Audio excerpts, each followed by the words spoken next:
Best AI image generator for beginners. If you are just starting with AI image generation, the most important thing is simplicity. A beginner-friendly tool should have a clear interface and fast results.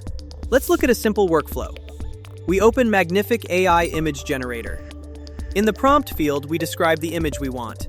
For example, minimal modern living room, natural light, Scandinavian style. Now we click Generate. Within seconds, the AI creates several visual options. If we want something different, we simply edit the prompt and generate again. This quick feedback loop is what makes AI image generators easy to learn. You experiment, adjust the prompt, and immediately see new results. That's why tools with a simple interface are the best starting point for beginners. Now you know what makes an AI image generator beginner-friendly. Next, we'll generate an image step by step using the Nano Banana model. Share this tutorial with your team or friends. Subscribe to the channel to see more practical AI tools and workflows.